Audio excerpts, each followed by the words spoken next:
Hello and welcome to Lit on Lockdown. For our first episode, we're joined by Helen Pluckrose, who is the co-author of a book that was released just this week called Cynical Theories: How Activist Scholarship Made Everything About Race, Gender and Identity. Hello, Helen. It's great to have you on the show today. Yeah, thank you for having me. I'm looking forward to the conversation. Yeah, I think your book's really, really timely, especially given the really toxic nature of political discourse nowadays. But I thought to begin, I was wondering if you could kind of explain exactly what your book's about, because your book analyzes quite academic ideas. And if you could explain to our listeners what your book's about and how it applies to political movements today, that would be great. Yeah, so we are trying to make accessible a sort of school of thought that has been evolving over the last 50 years. And so the center of this comes from postmodern thought, the concepts of knowledge, language, and power, which underlie what we see right now, are very much in the postmodern tradition. So we have this understanding that social reality is constructed from language, by the way we talk about things. And this creates these power structures which serve the most powerful people, and they decide what is accepted as knowledge, what is accepted as truth, while sort of lesser valued narratives get sidelined. And so we have these power dynamics called things like white supremacy, patriarchy, heteronormativity, cisnormativity, fat phobia, ableism. And these are understood to be perpetuated by the way everybody talks about things, because of what people have been led to believe is respectable knowledge, often science and reason. So this is very much a postmodern development. We look at how these ideas emerged in the 60s, how they became politically actionable at around 1990, and how they've been escalating into the kind of solid, grand narrative of social justice in the last decade. Mm-hmm. I think one of the things that really came across when I was reading your book, that the very dangerous thing that it seemed that came across to me about the nature of these ideas, is a rejection of scientific thought as being something that's a solely Western phenomenon and should hence be rejected. You talk particularly about things such as fat activism and activist scholarship that aims to kind of conceal the fact that, say, for instance, morbid obesity might lead to health problems. What is your thinking on that? Because actually, if we're going to talk in terms of like postmodernism and the idea that we are shaped by the world around us and the way that we talk about things, that isn't necessarily a very controversial idea, is it? I mean, we are shaped by our societies. So where do you think the line is, and where this type of activist scholarship moves from being something that most people will probably be on board with to something that could be quite dangerous? So that's an excellent question, actually, because that is where people get quite confused, because, you know, we cannot deny that culture very much determines how we think about things. It's not a coincidence that I don't know what percent of people in Pakistan are Muslim. It's, we are surrounded by various cultural influences. We are all products of our time, products of our culture, but postmodernism didn't invent this discovery. Liberalism, which was developing for a good couple of hundred years before postmodernism, has been very specifically focused on challenging assumptions. This is where we had the development of science, which enabled us to understand evolution by natural selection. Then within philosophy, we had the prioritization of reason, secularism. So liberalism itself has challenged dominant discourses. Where the liberals and the postmodernists tend to depart very significantly is that liberals believe that human individuals have the ability to evaluate arguments, to choose the ones that they think have merit, to reject others. So this is the marketplace of ideas. This is the idea that we get people with a lot of different ideas to discuss them with an expectation that they will provide evidence, that they will provide reason, and that some ideas will fall out of favor while others will be recognized as having merit. And this is what we understand to be behind the development of a lot of science and the improvement of a lot of human rights. Postmodernists are very, very skeptical of this. They think that this is naive, this is simplistic, that people are really socialized into ways of thinking and they don't have that kind of agency. So this is why we'll hear that every white person is racist. For example, it doesn't understand white people as having the opportunity to look at racist discourses, anti-racist discourses, and think, this one makes a lot more sense. I am not going to evaluate people by their race. So yeah, the postmodernists are much more cynical. Yes. I mean, one of the concerns I would have about the way modern social justice movements are going is the removal of individual agency, particularly of ethnic minorities, because then you end up with the question of, well, what happens to minorities within minorities? Are they necessarily rejected because of a majority within a certain socio-political group, say? But one question I did want to ask you is, obviously a large bulk of your book discusses quite academic and abstract theories.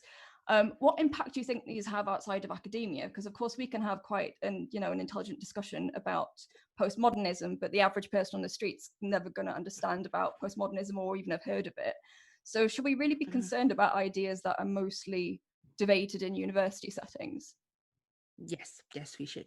And I think the whole purpose really of the book is to show those ideas that are in postmodern theory, that are in different kinds of critical theories like post-colonial theory, queer theory, intersectional feminism, and to show people how they work in ways that they will recognize in society. So if we are talking about post-colonial theory, for example, quite a lot of people will have come up against the idea that we now need to decolonize everything from hair to curricula. This has sort of left the bounds of the academy. It's now very much focused on an anger that we see towards sort of historical artifacts, towards cultural appropriation, people writing fiction for groups that they don't themselves belong to. This comes very much from post-colonial theory with some help from critical race theory. We see quite a lot of queer theory ideas in a certain kind of trans activism. Now, a lot of the trans activism is quite reasonable. Trans people are quite severely discriminated against, but we've got a very ideological kind of trans activism which really wants to break down all categories, not only of gender but of biological sex. So we're seeing that at the moment. Intersectionality is particularly common, so we hear a lot of equity, inclusion, diversity, and that comes from the intersectional framework. If you've heard of whiteness, white fragility, toxic masculinity, then these things are these things are encroaching upon your life. So it is good to have an understanding of them.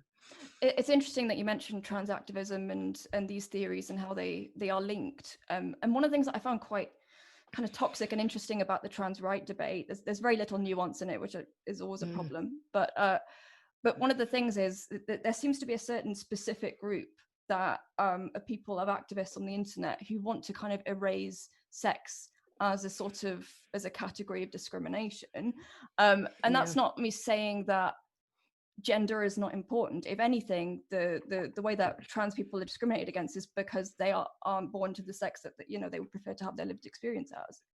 And I don't understand why sex as a discrimination class would be completely erased from that debate, because it's so integral to the discrimination that trans people face. And yeah, part of me doesn't understand this kind of disconnect. Perhaps it's my naivety, but I've never really understood the terms in which some activists talk. Yeah, I think that this comes down to the underlying scholarship, which even quite a lot of the activists may not be familiar with the roots of it. We just published an excellent article by Alex Byrne and Callie Burt on Aereo about precisely what you just said, the importance of acknowledging sex for the rights of trans people. But we have a lot of the gender critical feminists are coming from a radical feminist position in which they recognize men and women as separate classes, and one as historically and often presently oppressed by the other. Whereas you have the trans activists who are coming from this discourses and a sort of the blurring of the boundaries and the categories. So they tend to believe that oppression comes not from one group oppressing another, but from dominant ways of talking about things, putting people into certain categories: male, female, masculine, feminine. And it's quite troubling at the moment, because we very much need gender critical feminists to be making their best arguments for protecting the rights of women in safe places, in private places and in sports. But we also need trans activists to be making their best arguments for the rights of trans people, who do still face an awful lot of hostility. The only way we could get anywhere with this is if they would actually talk to each other as though, you know, these two sets of rights don't have to be zero sum, and they really don't. If we have gender critical feminists calling trans activists misogynists, and then we have trans activists calling gender critical feminists transphobes, we never actually get to the issue. It doesn't get discussed, and it just escalates into the horrible mess we see at the moment, where one side has to win. Yeah. Do you think that part of the problem with those sorts of discussions where groups aren't speaking to each other and there's a lot of polarization, how much do you think that's a nature based on the fact that there's a predominant belief in certain ideologies, or how much is it, for instance, social media and the way in which we discuss things and the media we use in order to discuss things? Yeah, I mean, that's the thing. I am better with the ideas. I think we're looking at certain conflicting understandings of how the world works, but I think it's quite clear that the escalation of things, the ability to form tight sort of echo chambers in which people are policing each other and pressuring each other to absolute purity, is a product of the social media development. So it's, I think the difference is in the ideas, but the social media is the tool by which everything is burning. I've also wondered, slightly ironically, I see with a lot of these social movements that they have this sort of air of self-sacrifice about them. So, for instance, you things like meetings with white people kind of denouncing their white privilege and so on. And I kind of find it bizarrely sort of Christian in a way, the sort of nature of like almost martyrdom in social justice activism. And I kind of find it a little bit ironic that we see that from groups who want to decolonize the curriculum, when a lot of those discriminatory ideas in colonial times were based on adulterations of Christianity to a certain degree. And I kind of find it quite funny in a way. I think, yeah, so the whole sort of social justice, as it's evolved, it has become a moral community. It's become quite a simple framework where you can take part in the fight of good against evil. You can read everything quite simply. You know, there's the whole sort of community thing going on there, and this idea that you can understand the world and you can make it a better place with the way you think and speak about things.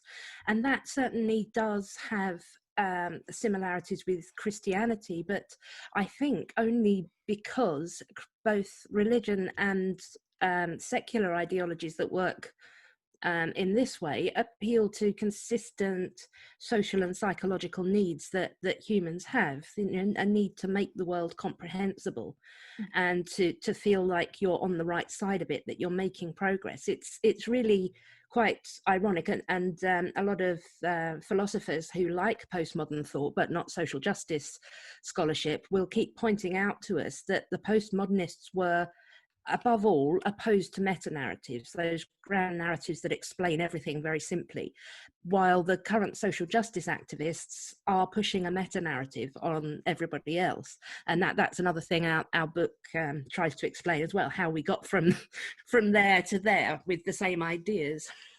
Yeah, I mean, on that point, do you think that in a way social justice activism of the type you discuss in your book has kind of just taken the space of religion, given the fact that especially young people in the West are increasingly a-religious? I think that we can say that they're serving the same kinds of needs, but I'm not personally convinced by what has been called the substitution hypothesis. Because if we were to try to directly relate the rise of social justice with the the loss of Christianity, we would expect America, an outlier for remaining Christian belief, to have the least problem with social justice activism, but it is actually coming from America. So there's something there where particularly religious communities, I'm speculating hugely, but America has been until recently very Christian orientated. Large swathes of it still are, and I think this might have some explanation for why the kind of social justice scholarship and activism that has arisen there is of that really sort of zealous kind, whereas in other parts of Europe and here in the UK, we've got those ideas just as strongly, but they tend to be more understated, more insidious. You're less likely to, if I go to America to speak about how gender differences might exist, then I need a police escort. I don't tend to need that here. I am just sort of quietly uninvited to things. Yeah. It's interesting. I do think like sarcasm and cynicism seems to be our national sport here in the UK. So it's not entirely surprising that that's the case. It's awful that you need a police escort, though. That's awful. Yeah. So one thing I really wanted to discuss with you is the fact that before your book was published, you'd worked on writing hoax academic papers, partly to expose the lack of rigorous standards in some social justice journals. Could you tell our listeners a bit about that experience and why you started doing that and what you learned from it? Yeah, I mean, well, our project, it was less of a hoax than attempts to get inside the system to see how it works and produce what it wanted, and to see how far we could take that. But we came into this because we had been part of the whole sort of new atheist moment. We'd been critical of truth claims without evidence, of illiberal attitudes towards women and LGBT. And so when social justice arose, and it's having quite a lot of the same illiberal and irrational elements, we were going to be interested in that. So for Peter, he's right in Portland, Oregon, teaching at the university there. He cannot escape the social justice stuff. James has written a book on the psychology of religion, and so he's very interested in how this is all developing. And for me, I was trying to write women's social history without having to do this in an ideological way, and it just got more and more difficult. So we came at this together, first of all, just straightforwardly trying to say what we thought the problems were. We found that with a lot of left liberal academics, they thought we were overstating the problem, we were straw manning the scholarship, or it was just a few mad papers. So we really wanted to get in there, bring together hundreds of the kind of papers that worried us, write arguments which really should be obvious to everybody that they are both nuts and unethical, and try and show the problem that way. So that was what we did, and that was how we published papers claiming to have acknowledged rape culture in dog parks, and encouraging people to anally self-penetrate to become less transphobic, and all this kind of nonsense. Yes, but we're never gonna get away from that. Every time anything happens about a dog park, a load of people are gonna send us. Do you get correspondence from people who are interested in that kind of topic? That's really funny. Oh yes, and anything that comes up about dog humping, then yes, we must be sent 100 copies of it. That's it. I am the dog humping lady. It's wonderful. Well, I guess if this career fails at any point, you've always got something to fall back on. You're called on as an expert on dog humping. One question I had was about the idea of white supremacy, which is quite central to critical race theory. And possibly you can explain that to our listeners, and how integral the idea that all white people are implicit in racism is to social justice theories. Yeah, but it's a very, very simplistic framework which doesn't tend to take much account of class or sort of different environments, because it's rooted so much in America, which of course has been racially divided in the most extreme ways, you know, firstly with slavery and then secondly with the Jim Crow laws.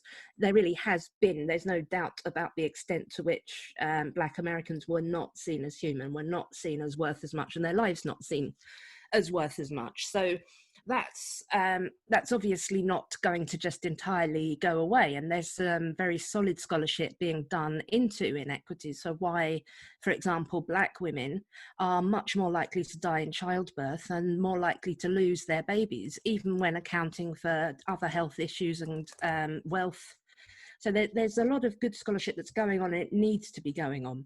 But this is not really helped by the likes of people like Robin DiAngelo, who diagnosed the problem as a very simplistic system where we've all been socialized into just believing that white people are superior, that Black people are inferior. We've got some very, very set beliefs according to people like DiAngelo, and one of our cultural norms is individuality, and this is a sort of we only white people have the ability to recognize themselves as individuals according to this way of thinking.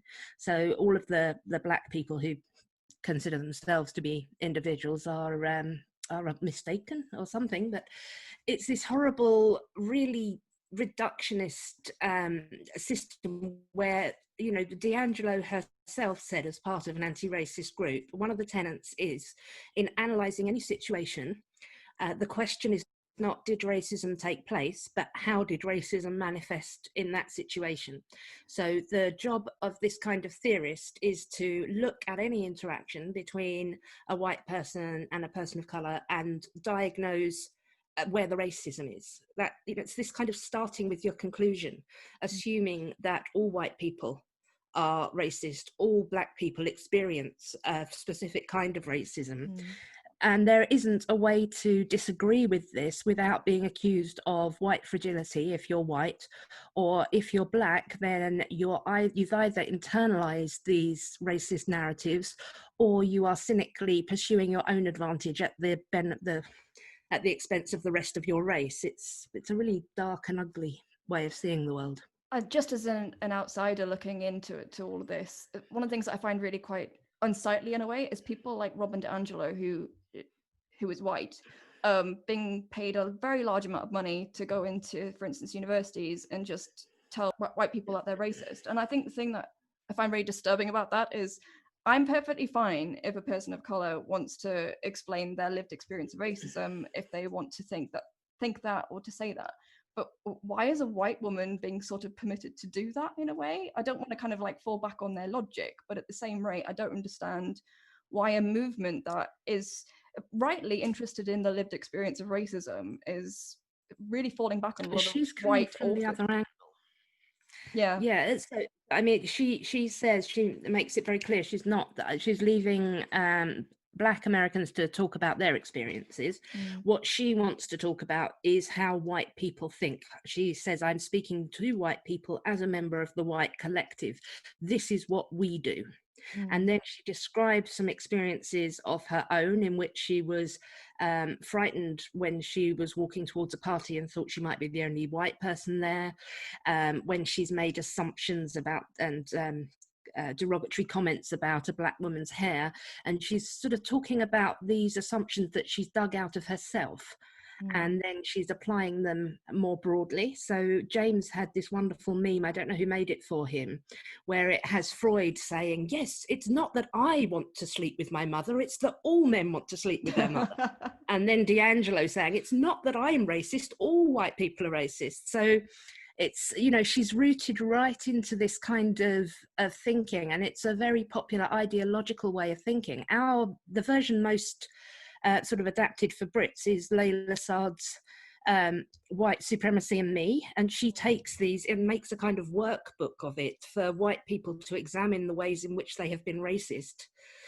And it's a really strong and committed belief system, and while it may certainly be true that everybody has certain biases, and some of them might be racial ones, getting people to affirm these specific biases and dismantle them is it's intrusive. It's not always going to be accurate, and it's really quite totalitarian. Yeah, and I did actually wonder to what extent the individuals who are perpetuating these ideas are more just telling on themselves, as you're saying about the Freud thing. A lot of the instances that I've read saying, you know, white people explaining things that they've thought that in hindsight they realized were racist. They're not things I personally have ever thought. No. Not to completely absorb myself. I mean, I'm sure we live probably in a broadly racist society, or a society that's been shaped by racism, but I don't know if that necessarily follows that every single white person that exists has racist beliefs. It's quite a sweeping statement to make. It's way too, this is what happens when you have so much focus on society and so little on the individual. You know, so it's one person's experience, if they have grown up in a deeply racist household, maybe that they have an awful lot of unpicking of it to do. You know, I grew up in East London, and I went to a private school, and there was a lot at that time. There was a lot of recruitment by the NHS of doctors from India, Pakistan, and Nigeria. So there was an awful lot of these children at the school that I went to, and I have picked up this bias that nearly every Black or Asian person I meet is a doctor.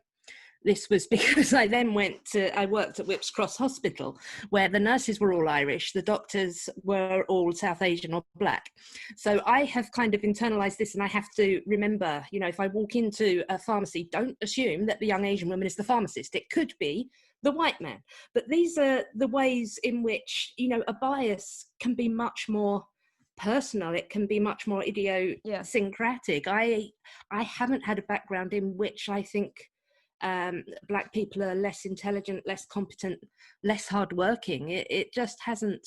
No. I mean, I don't think we see that in the UK as much anyway. There's this horrible stereotype of African Americans as lazy, but in the UK we've got we see sort of parents having much higher expectations, if particularly South Asian parents. So if there are stereotypes, which of course there are, I think they are much more granular than we're allowed to believe. Yeah, I mean, it's an interesting point that you make about class, because class is such a sort of overriding feature of so much in the UK that doesn't seem to exist to the same degree in the United States.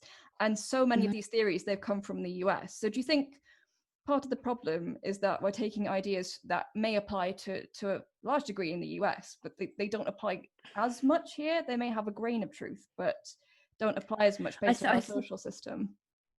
Yes, I think we are trying to transpose a system of anti-racism, race analysis that happened in a society in which white people and Black people lived alongside each other for centuries with completely different statuses, whereas the kind of racism that we have here, the British oppressed didn't tend to live in Britain, and most of them still don't. So we have a different a system of racism. I think my observation, which other people have agreed with but I haven't measured, is that when I have encountered racism, it is more likely to be against South Asian people perceived to be Muslim than against Black Brits. And my suspicion is that, you know, we had Black Brits came first, and they were mostly Christian. Then when we had South Asian people in the 80s, we had more of them coming. Then they were less likely to be Christian. There was less likely to be integration. Then there was the sort of anxieties about Islam, sort of full-blown anti-Muslim bigotry, and quite legitimate concerns about religious extremism. So we've got a really different system going on here. And I think it's odd, particularly when I see South Asian people in Britain being told by Black Brits that they are inherently anti-Black, and that they are more privileged because they are Asian and not Black. I think we need some more specific analysis here. Yeah. I've seen that kind of discourse happen a lot towards British Jews as well. Oh yes. I engaged with them a lot after I left the Labour Party over anti-Semitism. I see, and it is one of the things I actually want to ask you about, is the ideas within critical race theory sort of assumed that we live in this sort of divided society between white people and people of color, and that white people have privilege and people of color don't, rightly or wrongly. And I just worry that that kind of discourse lends itself to really old anti-Semitic ideas of Jewish people having money and power, which aren't true. And whether these ideas actually just give weight to that. And then what we're seeing nowadays, and especially in the last few years, is a real surge in anti-Semitic hate incidents on campuses and in left-wing movements. And I wonder how much the fuel behind that is some of these ideas that we've imported from the United States. I think it certainly isn't helping the whole the power and privilege and placing of white Jews at the top of the white supremacy bar, because statistically they are financially and professionally successful. But I think as well there's a lot more of a UK context in there, where post-colonial guilt is a problem, where the British Empire has opposed a lot of South Asian people, particularly Muslims. There now seems to be recognised a conflict between opposing anti-Muslim bigotry and opposing anti-Semitism, which is entirely unnecessary if you just take a liberal stance of not being prejudiced against anybody. But because of the strength, I think, of the post-colonial guilt in the UK, this has led to an over sympathy with really quite socially conservative currents on the Muslim right, and a lack of sympathy for Jewish people because of an understanding of the conflict between this, of course, because of Israel and Palestine, and because of this idea that you can only support one, you have to put them on different categories, and it really is alarming. I think one of the questions I'd have, like, based on that is, talking about relative wealth or success of different ethnic groups, what is the social justice line on things like equalities monitoring? Because I mean, if you're genuinely going to ask the questions of, who is most disadvantaged, where disadvantage lies, and how best to remedy it, I think having a well-resourced equalities monitoring is really, really important. But your book very much makes the point that within these social justice ideas, things such as statistical analysis and empiricism is really opposed and viewed as a Western or a white construct. What is the opinion of those sorts of social justice communities on equalities monitoring? Good or bad? Yeah, there's quite an inconsistency there, because they will certainly use statistics if to show that inequalities exist, while questioning the sort of empirical data more generally, and without often really understanding how statistics can work, because they've got a tendency to, because they're driven by group identity and ideas of justice for groups rather than justice for individuals. We're going to get this focus on measurable inequalities, which could be done well, but really isn't by them, because they're reading the theory into it from the beginning. We must accept any kind of disparity that exists is because of white supremacy, is because of homophobia, transphobia, sexism, rather than looking at cultural differences that could exist, individual differences that could exist. So there's no nuances, effectively. I was wondering if you could explain something to me, because I've seen this popping up a lot on Twitter, which is the 2 + 2 = 4 debate, which I know James, the co-author of your book, has been going on about a lot. What is going on there? Because I have no idea. No, I have been keeping out of that as well, because I'm looking at it and it just makes my brain hurt. I am bad at maths in the normal way, not in the way that requires being a philosopher. But what we've got, I mean, Jim and his book, he is an empirical mathematician. So he argues that, they're saying maths are abstract concepts. He thinks that they're not.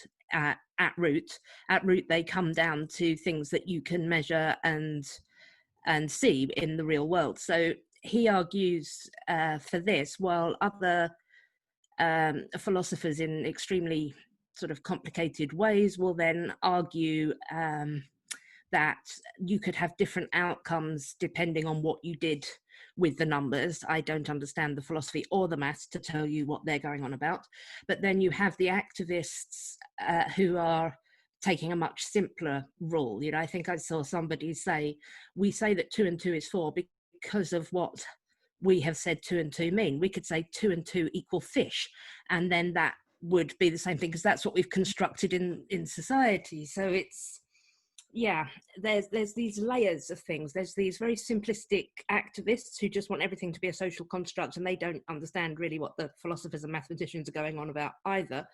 And then there's much more irritating conversations between philosophers of maths and empirical mathematicians that I don't want to understand and couldn't explain to you anyway. Fair enough. You've actually done quite a good job, so it's fine. You satisfied me, and I'm a complete maths nerd. So one question I really want to ask you is, what do you think the end game is for social justice theories? Because, I mean, we've seen things like, you know, the civil rights movements of the 1960s and so on, who wanted things like equal legal representation and voting rights for different groups. We've seen female suffrage, but there was always like a sort of an explicit end goal. And I've never quite understood from the reading I've done on social justice what the end goal is.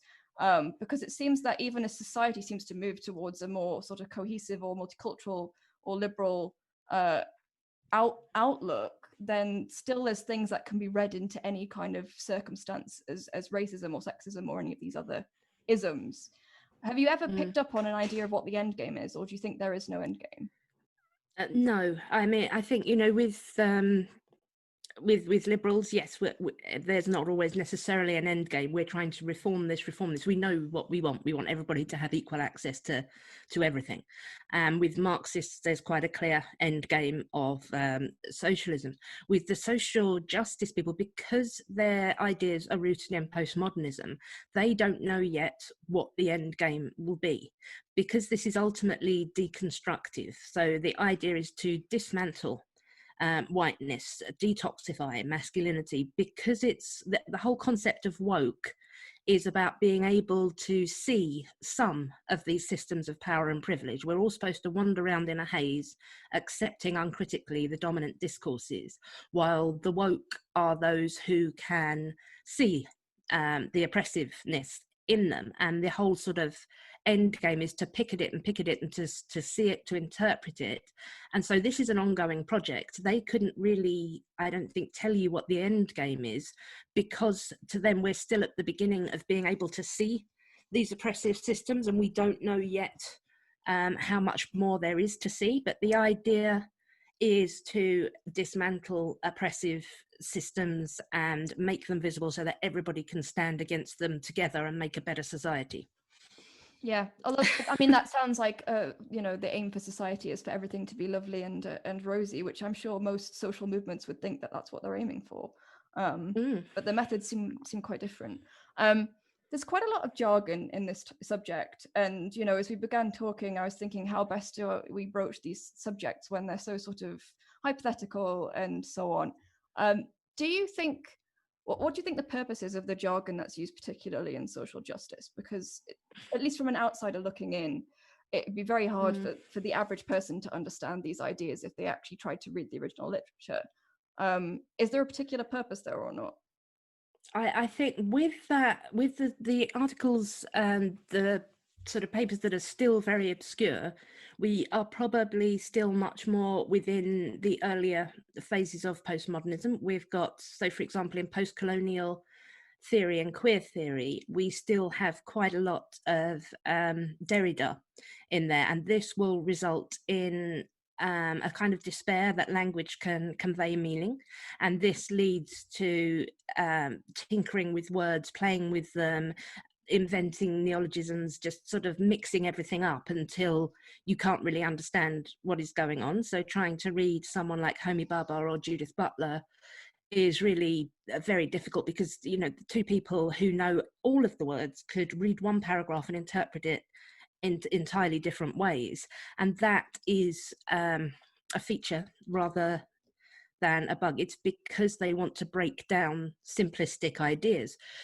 But we're not seeing this kind of problem so much anymore in critical race theory and intersectional feminism. Critical race theory has always been quite clear, and this is because it came from critical legal theory in the first place. The critical race theorists are very, very helpful to people like me who are trying to get deep into it, because they tend to write lists of what their tenets are. They make it very clear, they explain it well. They come from Black feminism, and some of the Black feminists have been a bit more sort of mystical in their writing and more difficult to follow. But the critical race theorists now, and particularly those who have drawn on them, like Layla Saad, like Robin DiAngelo, they could be read and understood by a 10-year-old. And this is because they have become so certain of their premises of this is how knowledge, power, and language work, that they're no longer kind of couching it in ambiguous language. They're speaking in words of absolute certainty. You know, it is impossible not to be socialized into racism. It is absolutely this, it is certainly that. And this is good in one way, because now we can get at these ideas. We can see what people like Robin DiAngelo are saying, and we can object to it. But it's also worrying in another way, because it's much more memeable for particularly idealistic young people who want something, they want to make the world a better place, and now they've got this lovely simple guide. Yeah. So yeah, it's a mixed blessing, the new clarity. Yeah, it's interesting actually, because at least from my view of social media, you think of Twitter as the really political platform, and to a large degree it is. But I see far more of these ideas being spread on Instagram with little graphics explaining things about like white fragility and those sorts of topics and patriarchy than I ever do on Twitter.